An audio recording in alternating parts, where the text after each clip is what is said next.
صحابہ نے ثمامہ بن اسال جو کہ یمامہ کا سردار تھا اس کو مسجد نبوی کے ستون کے ساتھ لا کے باندھ دیا۔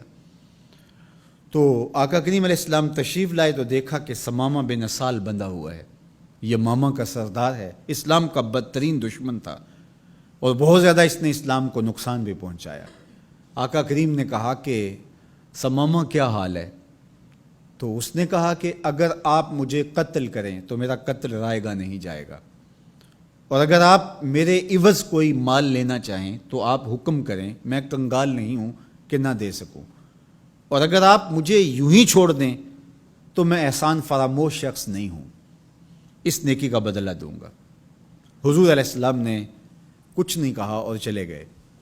دوسرے دن حضور پھر تشریف لائے اور پھر کہا کہ ثمامہ سنا کیا حال ہے؟ اس نے یہی باتیں دوبارہ کی کہ اگر آپ مجھے یوں ہی چھوڑ دیں تو مجھے احسان فراموش نہیں پائیں گے، خاندانی شخص ہوں، اس کا بدلہ چکاؤں گا، اور اگر آپ میرے عوض کچھ لینا چاہیں تو کوئی کنگال شخص نہیں ہوں کہ کچھ دے نہ سکوں، اور اگر آپ جو ہے وہ مجھے قتل کر دیں تو کوئی معمولی شخص نہیں ہوں کہ میرا قتل یوں ہی بھلا دیا جائے گا، اس کے بدلے میں خون کی ندیاں بہیں گی۔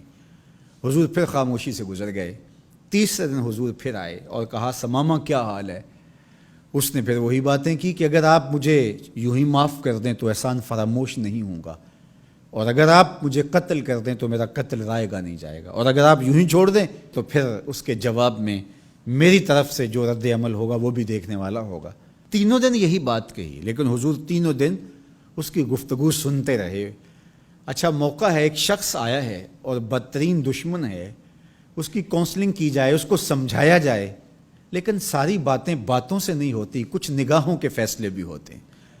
تیرا علاج نظر کے سوا کچھ اور نہیں۔ حضور نے کچھ نہیں کہا، اور تیسرے دن جب حضور نے کہا کہ اس کی رسیاں کھول دو تو اس کی رسیاں کھول دی گئی، تو وہ باہر جاتا ہے، قدم اندر کو اٹھتے ہیں۔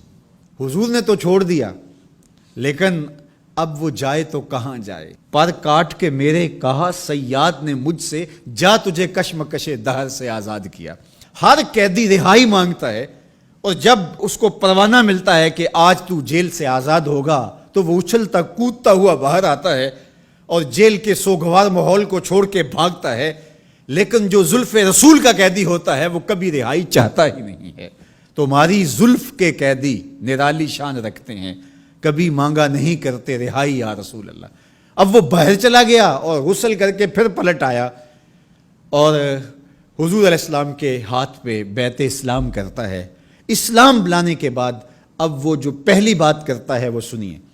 وہ کہتا ہے حضور مجھے سب سے زیادہ اگر کوئی برا دین لگتا تھا تو وہ دین اسلام تھا، لیکن اب میری کیفیت قلب یہ ہے، جتنا پیارا دین دین اسلام لگتا ہے کوئی اور دین ہے ہی نہیں، اور جتنے بھی دنیا پہ شہر موجود تھے مجھے شہر مدینہ ان میں سے معاذ اللہ اچھا نہیں لگتا تھا، لیکن اب میری کیفیت یہ ہے جنوں ویکھ کے اکھیاں ٹھر دیاں نے، جنوں ویکھ کے ٹھردا سینہ ہے، ربا تیری ساری خدائی وچوں بس اکو شہر مدینہ ہے۔